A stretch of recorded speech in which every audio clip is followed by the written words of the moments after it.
No, it's okay.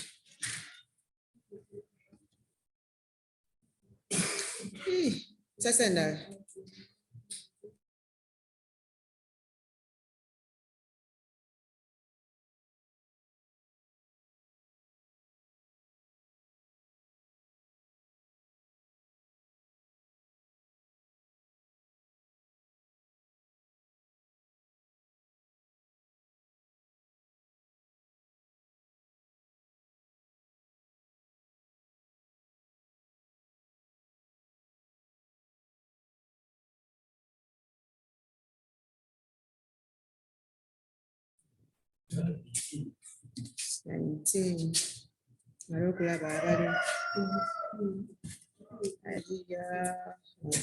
desire, Medina, Adrian.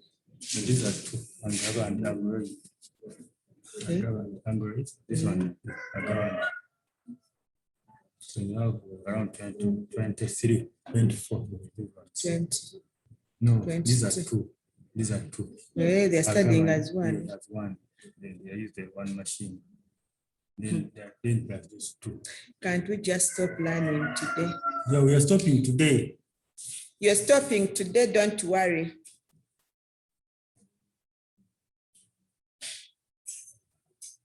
Okay, good morning, class. I can see you're so worried. Asking when you should stop learning. The answer is so clear. You're stopping today, so no worries. They're asking why they shouldn't stop learning today. It is the last day. Okay, I welcome you to the last lesson, the Zoom class. Not the last economics lesson because the last one is after this one at 11, but I welcome you to my last one, which is today, which is this time actually. We are ending with a subtopic Traditionalization today, which we are going to cover today fully. In that by the time we come back to school, we shall be looking at something different. Hope you're able to hear me very well. Can someone tell me that you can get what I'm saying very well? Yes, teacher, we can get you. Okay, then, thank you. So today we are looking at trade liberalization. Liberalization coming from the word to liberalize. To liberalize means to make it a little free, to reduce on the restrictions, to try to make it accessible, to reduce on the stringent requirements and so on.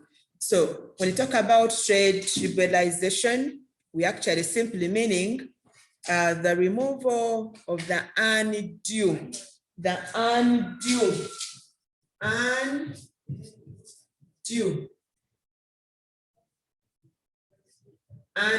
trade controls.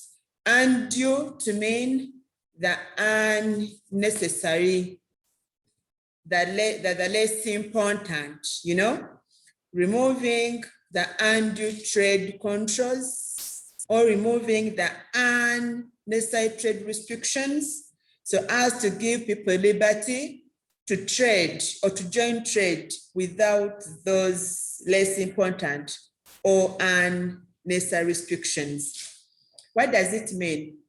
That in so many economies, people would maybe wish to join trade, to set up different economic activities. One saying, maybe I want to set up a school, I want to set up a health unit, I want to set up a poultry farm, I want to do the farming, you know, dealing agricultural production. I want to be a trader, maybe internally or externally. I want to import and export. but there could be restrictions that prohibit one or prohibit people in that given country from dealing or joining such. Maybe that lengthy procedures, maybe there's so many licenses, maybe there's so many different restrictions that government may put in place. Okay, so when we talk about trade liberalization, we talk about the government liberalizing trade, we actually mean the government removing the restrictions that are looked at as being unnecessary, that are looked at as being undue, those that we look at as being less important, right? So removal of the unnecessary trade restrictions, so as to give people liberty to trade without those undue trade controls.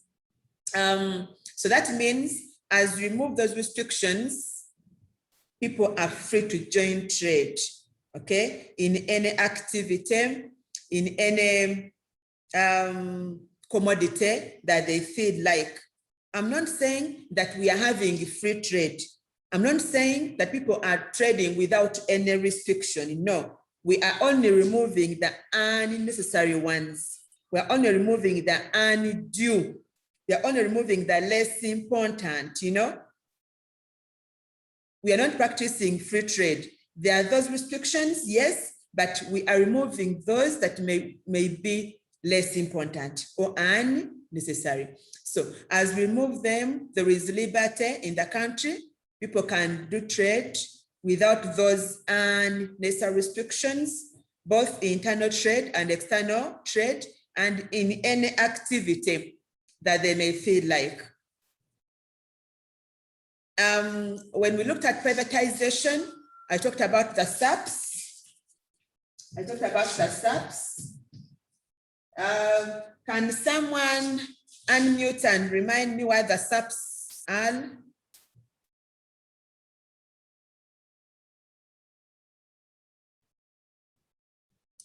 Can someone unmute and then you share with us what SAPs are? Teacher. Yes. SAPs are structural adjustment policies, and then they are set by a fund, so that the like organizations have to follow those SAPs so that the IMF can give them like help, can give them assistance. So if you don't have those SAPs, like you can't get the help. They are a necessity. Okay, thank you. Was that Lynette? Yes, teacher.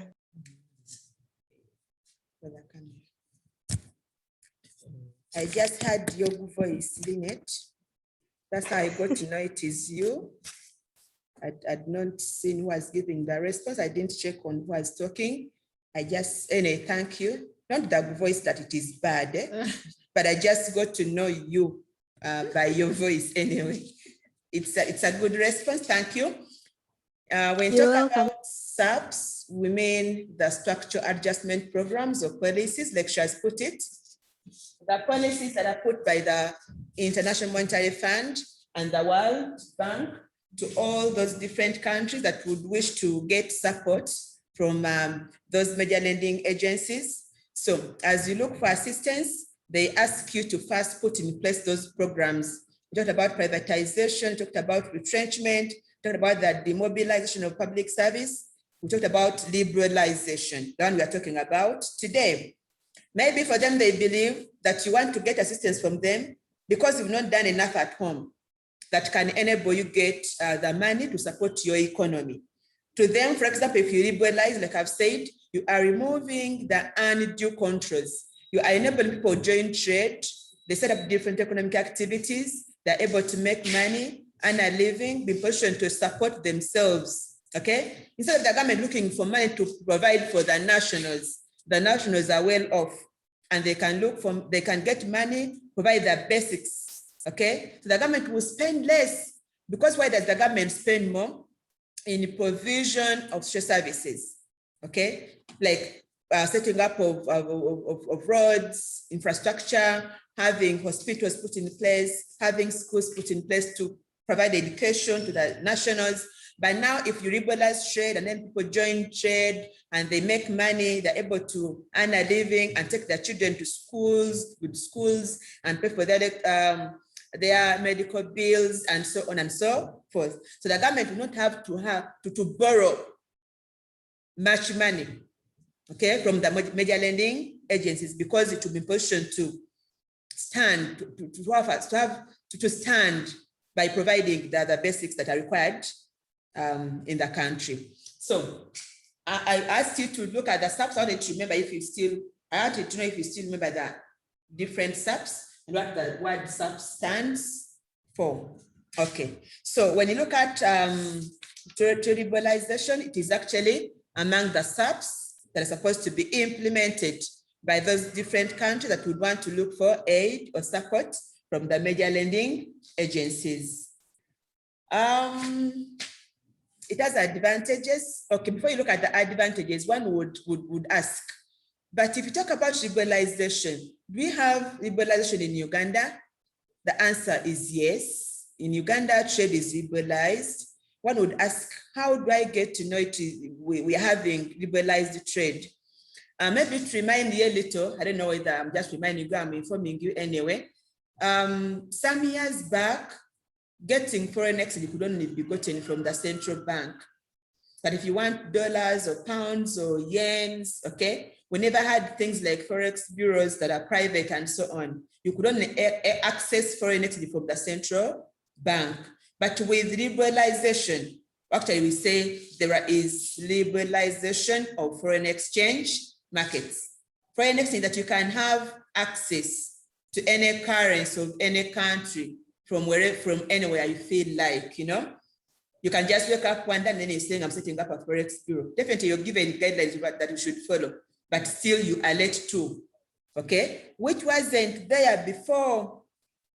So that is liberalization. And when you look at Uganda, there is liberalization of university and actually liberalization of the education sector. That when you look at the schools we are having, they're not only government schools, and when you're to look back, tertiary education, most of the universities were under the government. But now, just wake up one day, you want to set up a university, look for the requirements you need, and then you'll have the university set up, right? That is liberalization of the education sector. You're free. The stringent or the undue controls were removed. There's so many licenses that could, and the lengthy procedures that could make one get afraid or fed up of joining trade. We are reduced. Yes, I'm saying that we don't pay trading licenses, we do, but there were so many those days. Okay, there's so many consultations, go to this office, look for approval, go here, get a stamp, go there, and then they could make people afraid. But now you get an idea. I want to set up a supermarket. I want to set up a restaurant. You build up your idea. You look for capital. You look for that place. You start up your restaurant, and then maybe after then you pay the trading licenses. You know, so liberalization in Uganda is there, and actually that's why you're free to trade both internally and externally. So there is trade liberalization.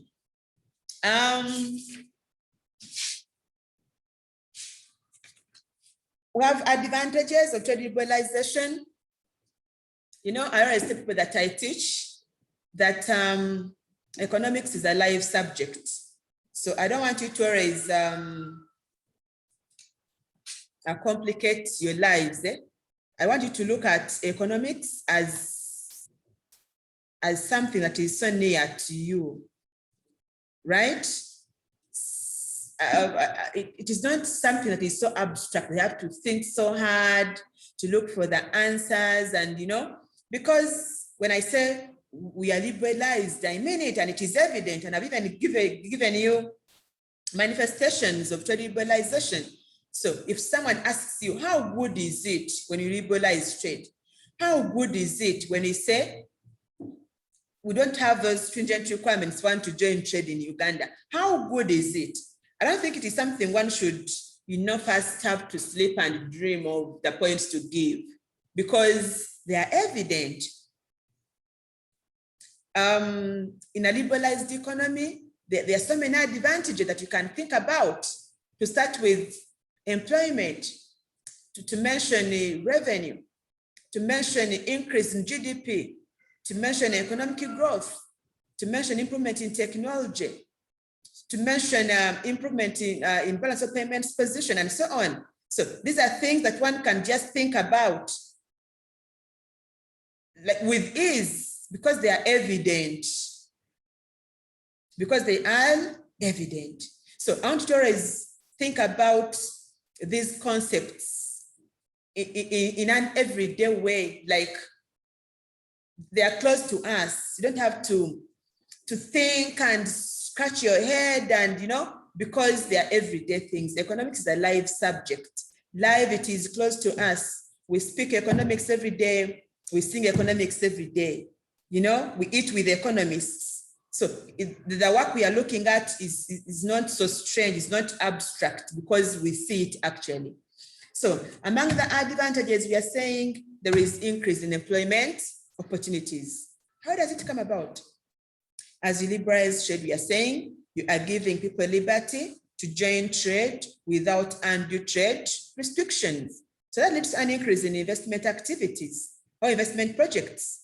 People set up different investment projects. They set up different economic activities that are income generating. So as they set up those different economic activities, you set up a school, you employ teachers, they're getting jobs. You set up a hospital, you're employing nurses and other medical officers, you're giving them jobs. Setting up a university, you're employing lecturers. Setting up a restaurant, you're giving people jobs, the cooks and the attendants in there. Okay, so they're able to get jobs and a living and be in position to improve their welfare. Then we'll talk about an increase in economic growth, output and economic growth. Why? You've liberalized trade. Meaning so many people have joined trade. Meaning they are carrying out economic activities or they are investing. Investing means you are going to produce goods and services. So because of the different investment activities or economic activities that take place because of Traditionalization, more goods and services are produced, which goods accelerate economic growth. Because what is economic growth here? I'm repeating it, I think, for the third time, because I talked about it under privatization and in some other areas. Economic growth means persistent quantitative is the word quantity. Persistent quantitative increase in the volume of goods and services produced in a country in a given period of time. The output you're producing is increasing as a result of liberalization, because as you liberalize trade, you give people liberty to trade, to invest, to set up economic activities, out of which goods are produced. So you increase economic growth. Then leading to an increase in the level of resource utilization. I've already told you that resources are there to be utilized. Not utilizing them is what is bad. And then over-utilizing them, okay? So if there are so many restrictions on trade, people would keep there and they would not invest. So would have so many resources remain unutilized. And that would lead to them getting wasted anyway, right? But as people are encouraged to join trade, because of removing the undue controls, we see them putting resources to use, like land. Maybe there was some land that is there, abundant, not suitable for agriculture, but it is giving an attractive view for a restaurant, for a hotel, or it can provide a good place for setting up a given hospital. You set it up. You're making use of that land, the resource, the land, because you're having the hospital set up and it's going to offer services to those that need them. And so you're putting the resource to use, which resource would have remained unutilized. Then still under liberalization, we are seeing innovations and inventions increasing. Innovations, creativity, coming up with new ideas, coming up with new production techniques, with new production methods. You know, because with liberalizing, you're making it free to whoever wants to join trade to join. When you're going to have so many people coming on board, you know. When you look at Uganda, for example, we actually previously had two major soft drinks industries, where you had the Century Bottling Company and then the Crown Bottlers. But I have so many, and they're all dealing in soft drinks, you know. They're bringing in competition. They're competing for the same customers. And so as the competition goes on and on, we are seeing improved quality, okay? Because as everyone strives to get the biggest share of the customers, they'll end up making or producing good quality commodities. And so that improves service delivery in a given country. Why? Liberalization is opening trade to so many that would wish to join. By opening trade to so many, we see so many people coming on board, producing similar oil-related commodities, or commodities that serve almost the same purpose. And because of that, they would want to have a bigger share of their customers. They become creative. That's why you look at one commodity packaged so well, branded so well, given an attractive name. Why? Because of the competition. Everyone strives to make their commodity look better so as to attract customers. And at the end of the day, we are improving service delivery. We are improving the quality of the commodity that we are getting at the end of the day. Then still with liberalization, we increase efficiency in the business firms. The increased efficiency is also coming because of the increased competition in production, as each firm strives to get a bigger share of the market. They improve the quality and they increase the quantity. That is efficiency. With liberalization, still we say there is improvement in quality. We explain it the same way almost as the efficiency one, because the quality is just part of efficiency. Efficiency means improvement in quality and quantity, okay?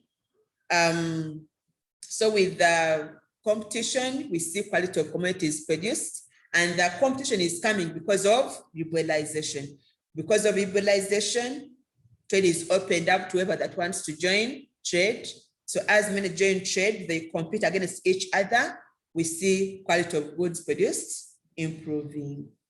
And then you talk about increase in government tax revenue. How? As the undue trade controls are removed, different people are able to join trade. They set up different economic activities on which taxes can be levied. And so the government is able to raise revenue, which revenue can be used to finance different expenditures in the country, okay? When you set up a private school or private farm, you pay a corporation tax or corporate tax out of the profits made. And two, the persons you're employing in that farm will pay tax, pay as you earn, okay? So at the end of the day, the government will raise revenue, both from the incomes of the persons employed in those farms and then on the profits made in those different farms. So it will be important to raise revenue, which revenue it can use to finance different expenditures in the country. So it becomes a positive contribution of trade liberalization. It remains an advantage and merit of trade liberalization. Then leading to a reduction in corruption. Why?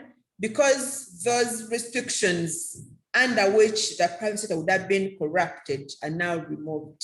You know, that people don't have to have so many approvals done from so many different offices, okay? Because they are the ones that are being removed. So it reduces the chances of the government officials coming into contact with the private investors as the private investors are trying to seek for approval.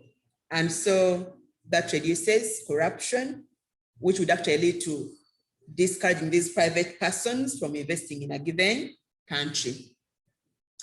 Leading to controlling structure inflation.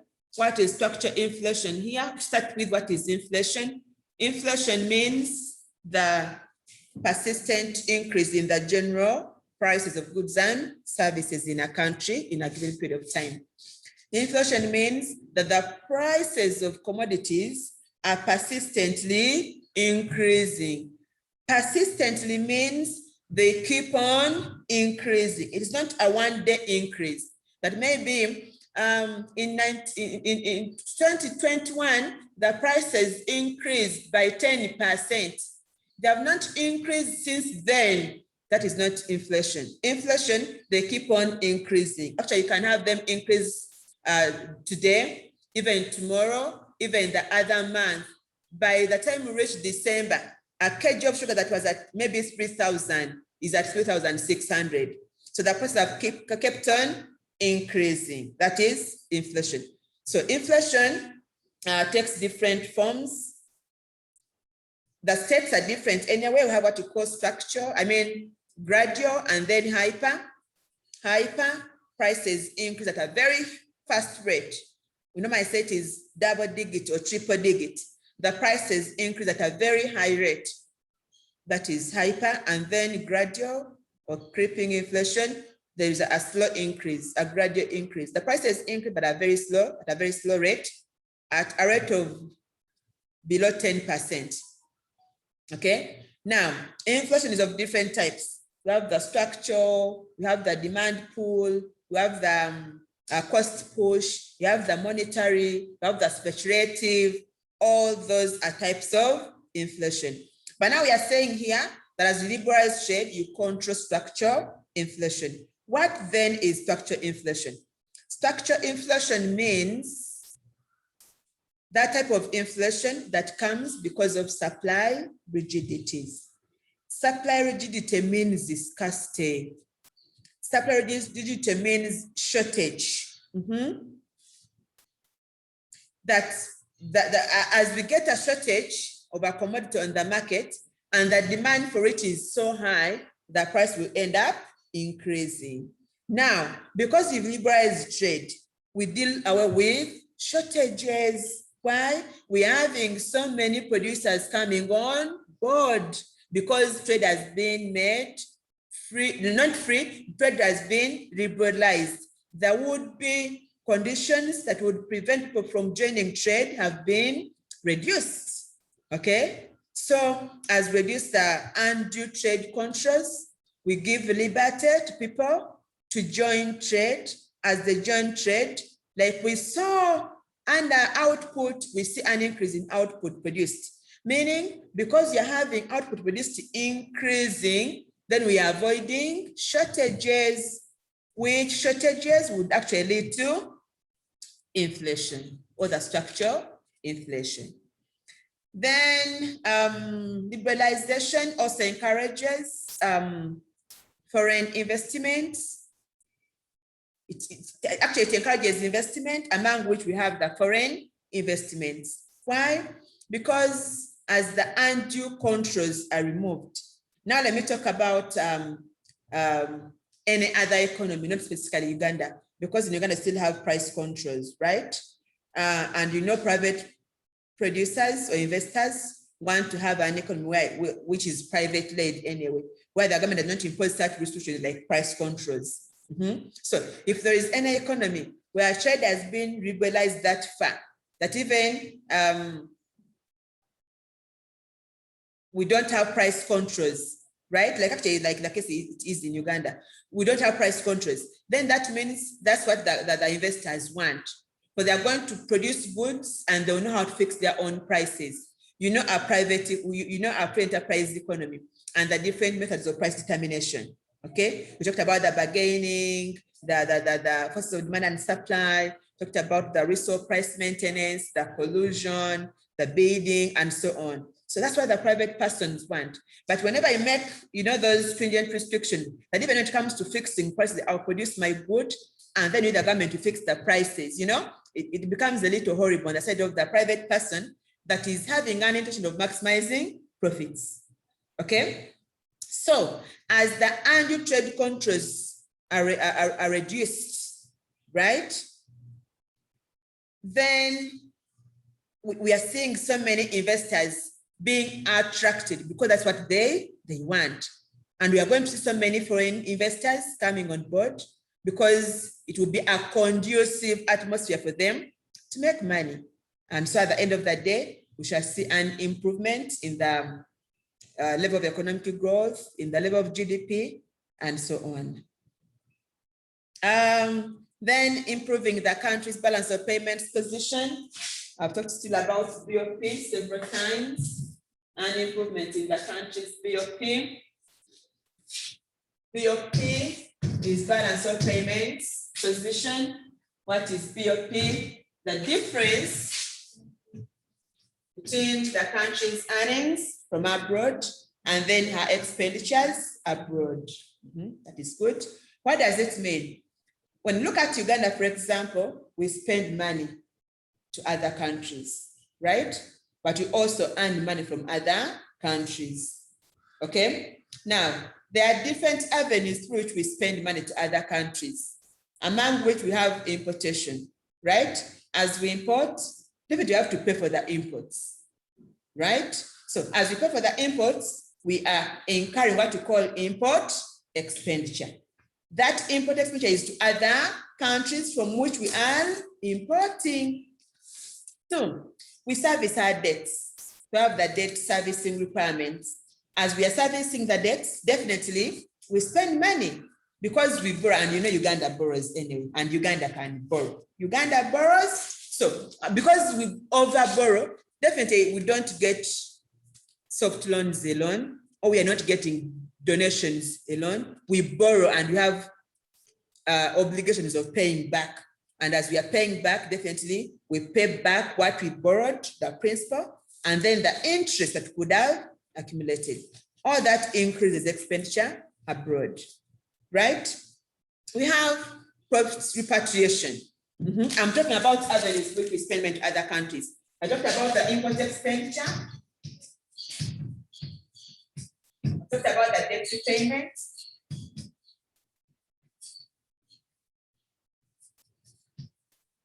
Then I'm talking about the profit repatriation.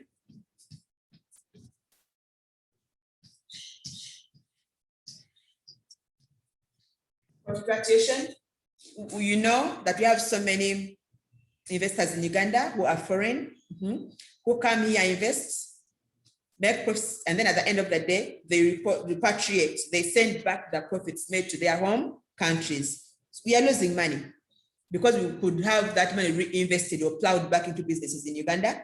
And so we should see expansion in the level of investments in the country. But we see repatriation, so we are losing money. That's what you call the transfer payments. Transfer payments, not earnings, but transfer payments. Transfer payments are incomes that one receives without having exchanged any good or service in return. Among the examples, we have donations, we have old age pensions, and so on. Now, if we so happen to have any person in Uganda here that maybe has a person they can send money to in some other country, maybe you're sending someone money in Kenya, someone that is in TZ, someone is in Rwanda, you're sending them money, like a package, a donation, like a grant, like a present, like a gift, like, you know, and money leaves Uganda to that other country. It is also under a way of us losing money to some other country. So among the avenues which we spend money to other countries, have these four.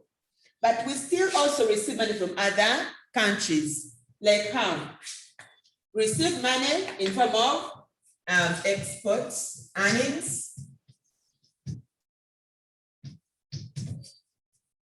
We also receive money in form of donations. Donations, stroke grants. We also receive money in form of transfer payments. We have so many friends and relatives that stay in other countries that keep on sending us money here, right? We also receive money when we borrow, not paying, but borrowing, money through borrowing.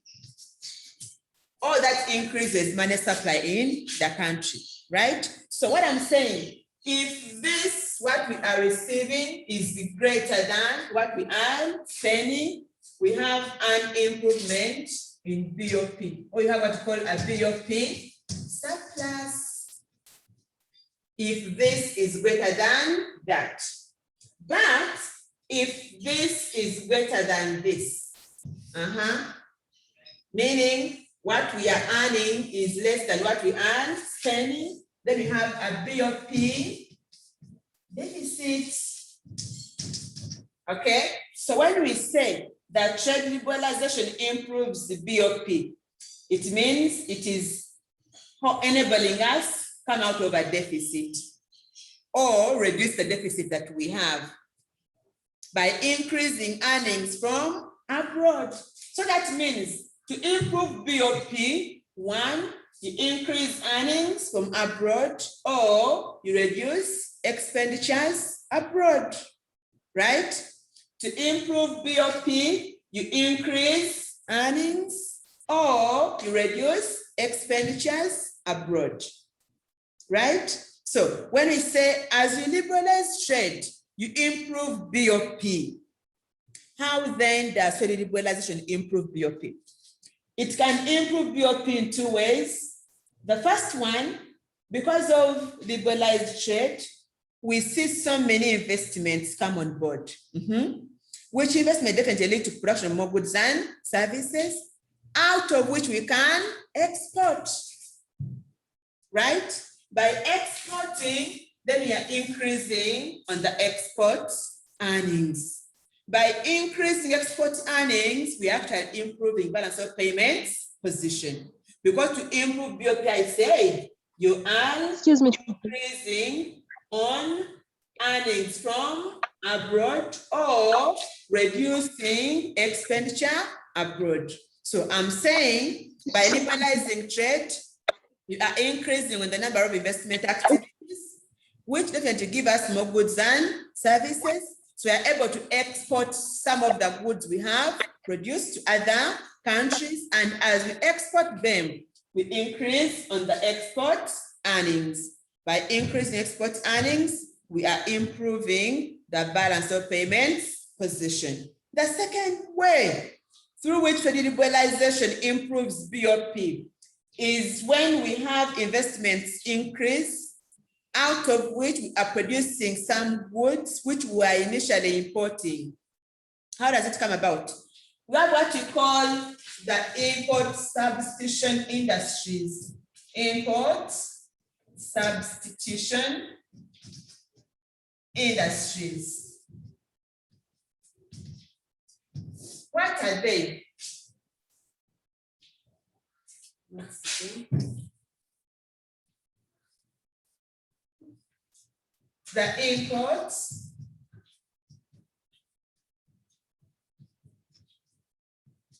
substitution industries.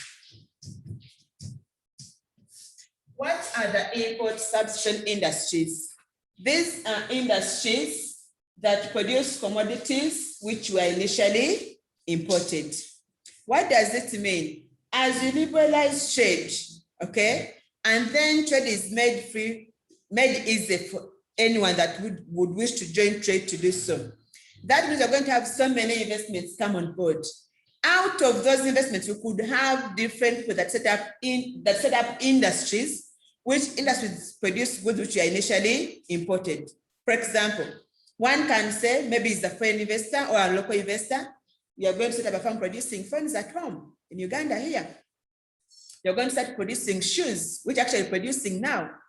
We grew up having shoes come from different other countries. But they can make plastics here. We no longer import them, right? That, yes, we import, but some other plastics are made from, it's a choice to buy either an imported one or the locally made. So as the import substitution industries are set up, I'm saying these are industries that produce commodities which were initially imported. That means we shan't have the burden of importing, large volumes of goods and services, which was an avenue of us losing money to other countries. So because you've liberalized trade, you've liberalized trade, you are enabling different producers to set up industries which produce goods which were initially imported, and by so doing, you're going to reduce on the import expenditure. By reducing import expenditure, you are reducing expenditure to other countries, and then you improve the balance of payments position. Then we say that trade liberalization improves consumer sovereignty. What is consumer sovereignty? It is that state or condition where the consumer has an upper hand in determining what is to be produced. Why? By reducing the unsafe trade controls, we are reducing the match pressure. We are reducing those restrictions that are put by the government. So we are looking at the economy actually being somehow pushed. We are seeing the private sector somehow increasing because they are now a little free to have any activity set up, right? So we are going to have investments that are going to be set up based on what the consumers want, which is not there under the command economy, right? We are going to have these private entrepreneurs, the ones to answer the questions of what to produce, for whom, where, how, when, because for them, their intention is to maximize profits. So they want to produce only those goods that the consumers want. Remember, when they're answering the question of what to produce, we say producers produce those commodities that have a higher demand or that can command a higher price for them to maximize profits. Okay? So they cannot market research to know what the consumers say about their goods. Okay, we were not having the government determining what the producer should produce because that restriction has been reduced. It is not the government to tell me what I should produce. I rather develop my own idea based on what the consumers want. So we don't have those restrictions on what the producers should and not what they should not, and what they should not produce. So we are able to have an economy where a producer can determine what they want to produce based on the demands of the consumers. And then we have a reduction in income and wealth inequalities. We're not saying that we are dealing with income inequality totally, no, because that cannot happen. You cannot have an economy where everyone is getting the same income. That we wake up in Uganda and everyone in Uganda is receiving the same income. That everyone in Uganda, if it is 10 million, everyone in Uganda is getting 10 million shillings. It is not there and cannot happen anyway. But you can have the income gap reducing, okay? That yes, we have a huge income gap. Just imagine one person earning 50 million shillings, 56 or 46. And then we have one earning 50,000 a month. The gap between 46 million, 46M, and then 50,000. That is a very huge income gap. So we are saying we shall not close it totally that it is done, but we shall have somehow that gap reduce as we liberalize trade. Because maybe I'm earning 50,000 because I was unable to have an activity set up because of the stringent restrictions. And I just ended up serving as a maid in a poor home where they can't even raise 100,000 for my pay. But as they liberalize trade and they make it free for me, I wake up one day and set up my tomato stall, and I'm able to have my income increase from 50 to 100. So by increasing from 50 to 100, you've not closed the gap, but it has reduced, right? So with trade liberalization, we see an increase in the investment activities that are more income generating. So they enable people to earn more incomes than those that they were previously earning. And so because of that, at the end of the day, we are able to see the gap a little reducing. Then we have increasing variety of commodities because of the increase in number of investors. As trade is liberalized, we see so many investors coming on board with different commodities, you know.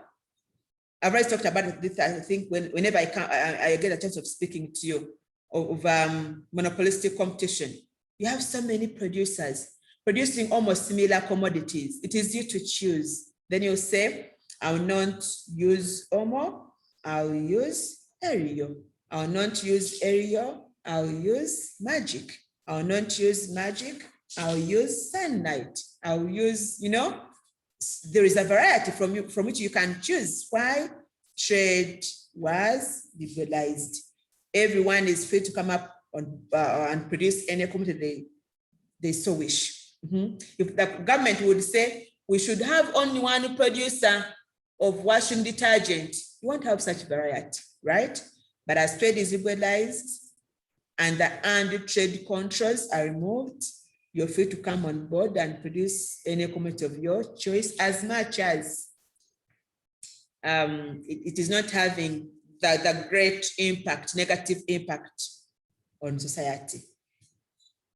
Because we've always, the government always discouraging, and because actually you have Traditionalization, you wouldn't see things like cigarettes being sold in Uganda or alcohol, because everyone knows that they are harmful anyway. But they actually say, you put that excessive consumption of this would lead to negative effects on your life. And even the government knows that it is going to harm you, but it is there because trade has been made a little free for one to join, for whoever wants to join. Then encouraging infrastructure development, simply because as we see trade liberalized, we are increasing investment activities in the country, and as investments increase, definitely we are producing goods and services, which goods will need the power. If you're running a farm, you're producing sugar, you will need the power to run the machines. Whichever good you're producing and the farm you're having is operated using power, that is infrastructure. You're producing goods that have to be transported to the market centers. You'll have the roads to transport them. So it will necessitate the government to improve infrastructure in the form of roads. That is infrastructure. And that is coming because you've liberalized trade. You have to transport the factor inputs from where you buy them to where the farms are. You need transport. So we are seeing energy plants and more dams being established.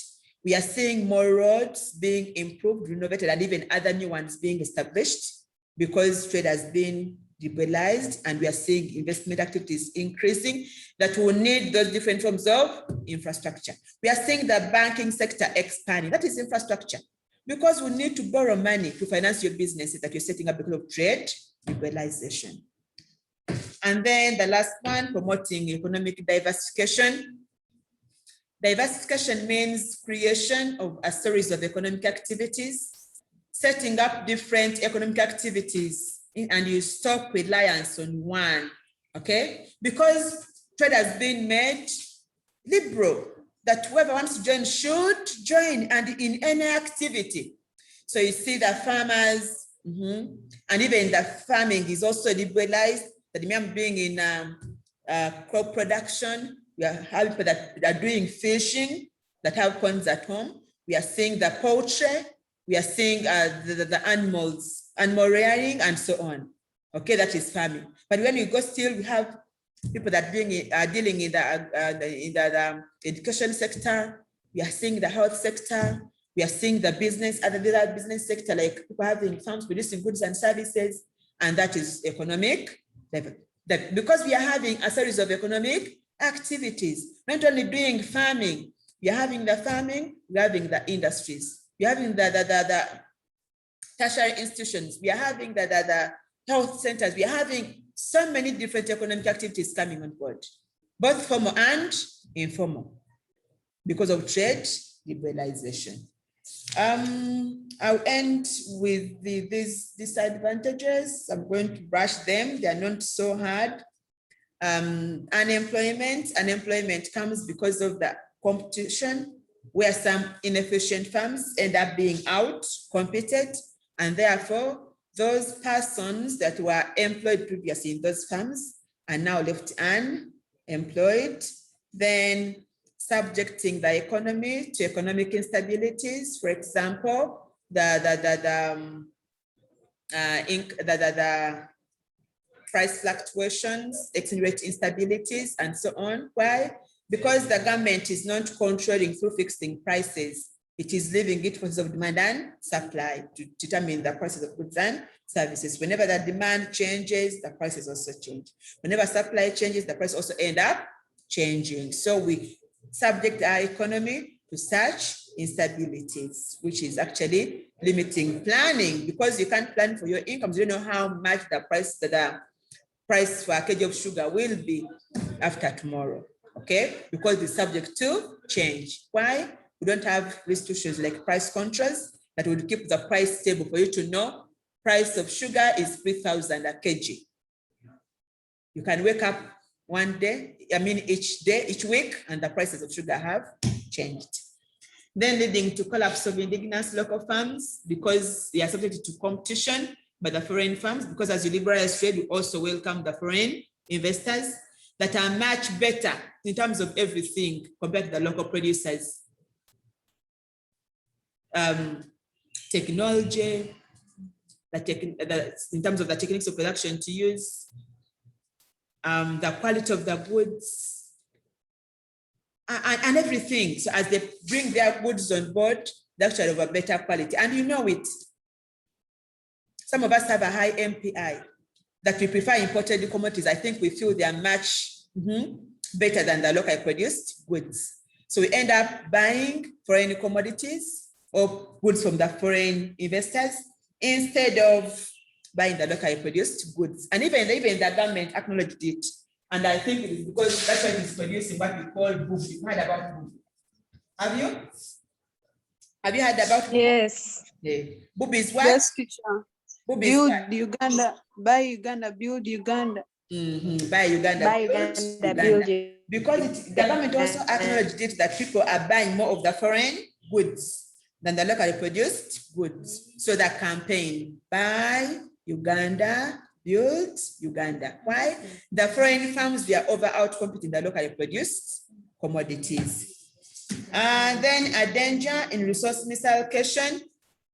Misallocation by leading to resources being allocated what we call demerit commodities, which demerit commodities would cause social effects, social harm on human life, okay? Because the government has reduced the restrictions, if the government could abandon things that are so disastrous, that maybe no more production of alcohol in Uganda, because we know maybe that the harm it is causing is much, to me, I would think is much better than the benefit someone gets when they take the alcohol.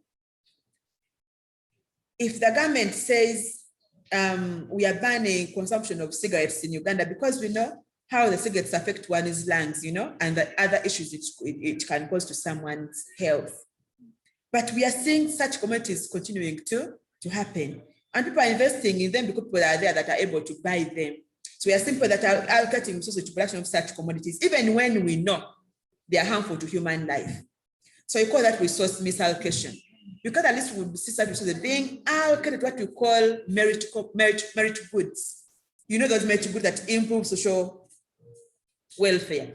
Those goods that we look at as being necessary. And so the government encourages their consumption because they improve human health. So when we see resources being allocated to goods like production of goods like alcohol, like cigarettes, and so on, we say that is resource misallocation, because those goods are going to end up negatively affecting human welfare. But why are you having that? Because the government has reduced the undue restrictions and cannot tell producers what to produce. It is leaving it to them to determine what to produce based on price mechanism, based on cost of demand and supply. Then leading to wasteful duplication, wastage of resources, that too much persuasive advertisement, the packaging, the the branding and so on. I talked to you last week, was it last Tuesday, that as you do all that, you're wasting money. If you were one producer in Uganda, why do you advertise persuasively? Because often that means you're a single producer, and then people will end up buying your commodity anyway. Okay, but as you're removing unnecessary controls, you're leaving trade open to whoever wants to join. So everyone comes on board. You produce almost similar commodities. You end up advertising every now and then. You don't advertise for free, definitely, you're spending money. And so that's how we see money being wasted. You're trying to package your commodity attractively, okay? Those attractive packaging materials come with a cost at the end of the day. So we say that is resource wasted, which we would have done in case we are not as many producers as maybe you are. Then resulting. There's something I noticed here. In most of the developments, it's like as if the competition that is closing. Definitely, as you open trade, you get the competition. You get the competition because you're not the only producer. Trade has been open to whoever wants to join. If you were one, whom would have competed with? So that is the meaning of that. We are seeing depletion of resources because of the so many producers, or because of the increase in investment. As trade is liberalized, we see so many producers coming on board, producing different goods and services, implying they are putting several resources to use. And so as we get those many producers, they end up producing so many goods that require use of so many resources. And we see the non-renewable resources getting depleted.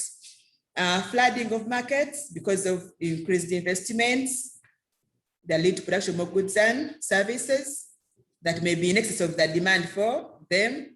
And so as markets get flooded, actually sometimes the prices go down, or we may actually see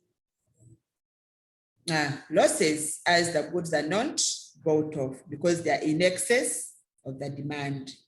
Then distortion of consumer choices, that is actually because of the persuasive advertisement. As trade is made liberal, everyone comes on board to produce.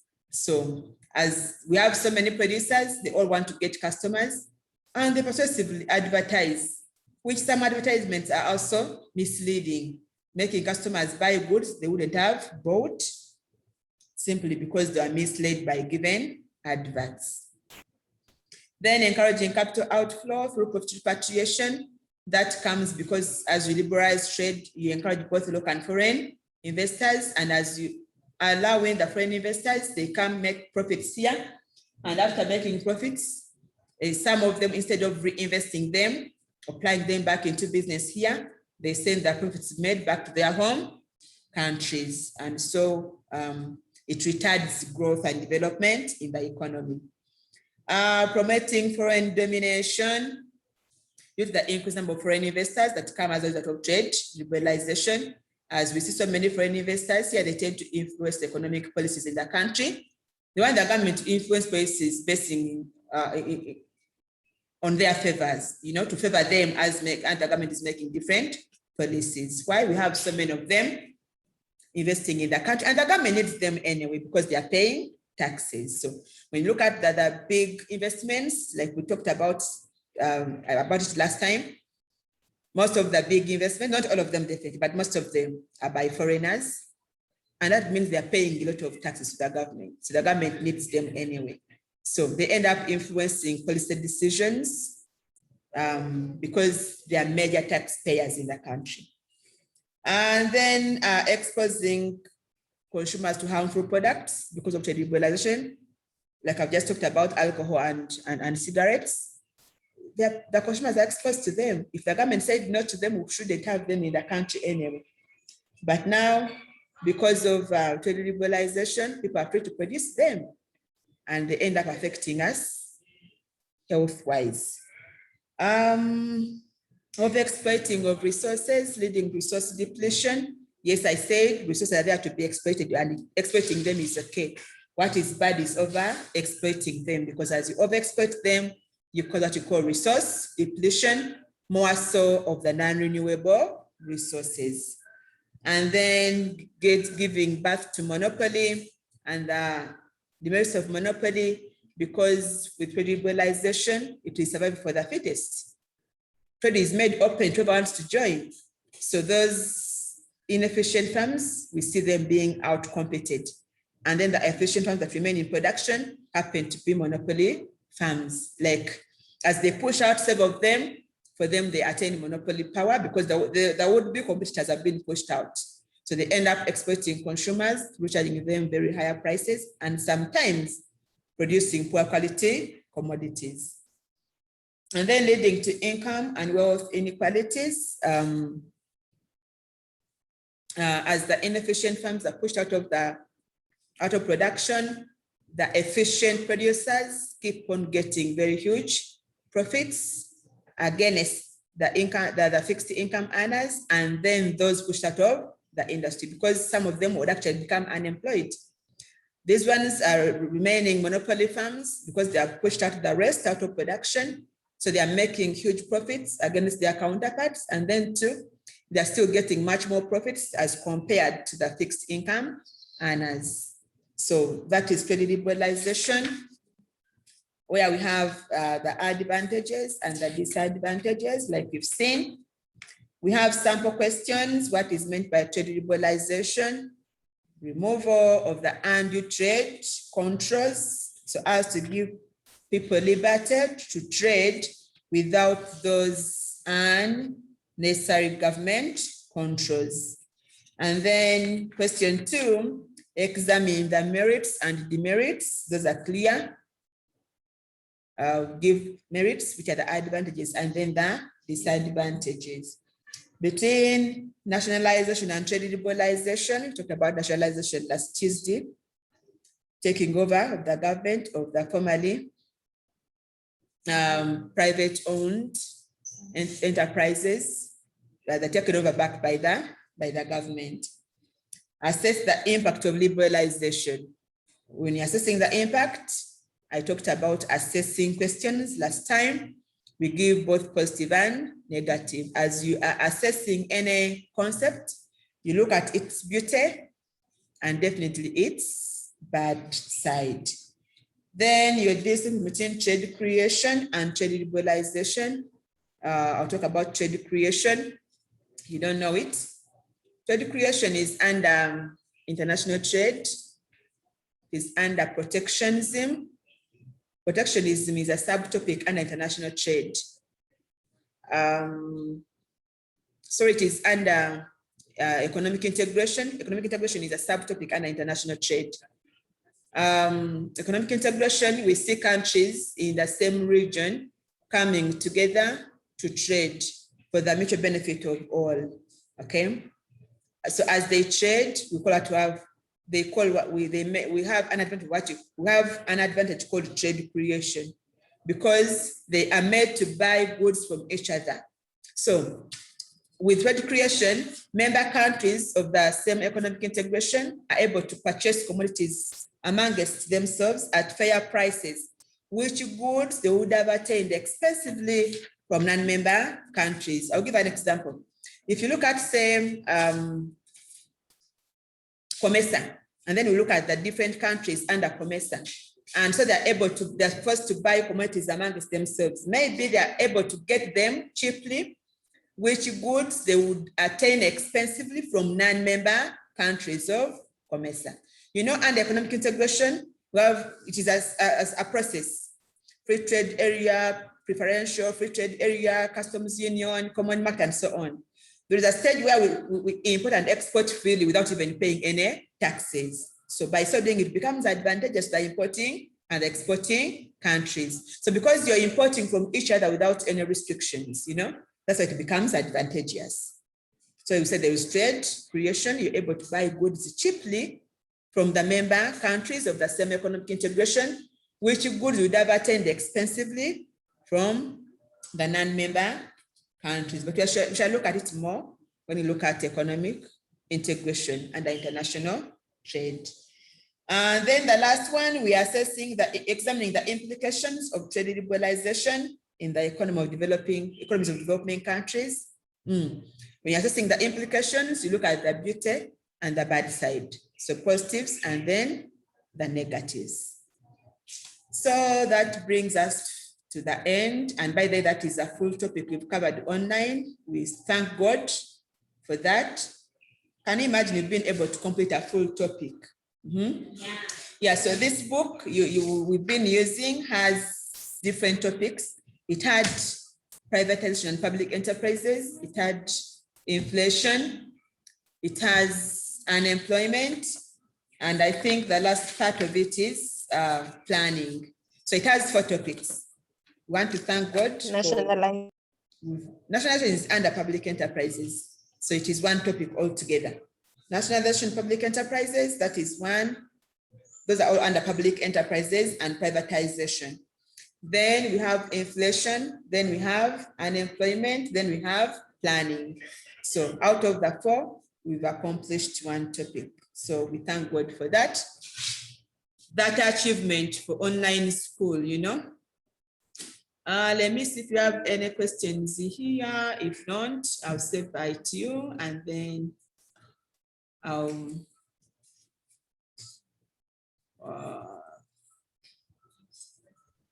Teacher, what should we read for the paper? Everything. We don't sport in economics, and I want that to stick in your head. That in economics we don't sport. Okay, even someone is asking, teacher, what is coming in the test? This is laziness, and I hate laziness. Read everything. So I want me to tell you what, that Teacher, you can read this and papers? this, and this is what I'm going to say to you.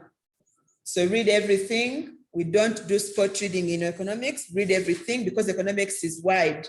Economics is a very comprehensive subject, okay, where you have to read everything if you want to pass it. So don't be a lazy girl, read everything. Because even if it doesn't come for this test, you need it for another one anyway. So please read everything. And I want Shall we doing paper 1 and paper 2? Yes, you're going to do 2 papers, 1 and 2. So prepare adequately. Okay. And I don't expect poor grades. My colleagues that I cautioned last time, I took off time to speak to you, those that had poor grades in the test we did. All those persons that came for their papers from me, you know how our talk was. So make sure that you read. I don't expect any person getting any mark below 50. So if it means spending a sleepless night, please endure it, but make adequate preparations, right? But anyway, it won't be a hard one, you know? It's just the beginning of term, but read. I wish you the best and have a good day. Bye-bye. Bye, teacher. Bye, teacher. Thank you. Have a good day. You too, teacher.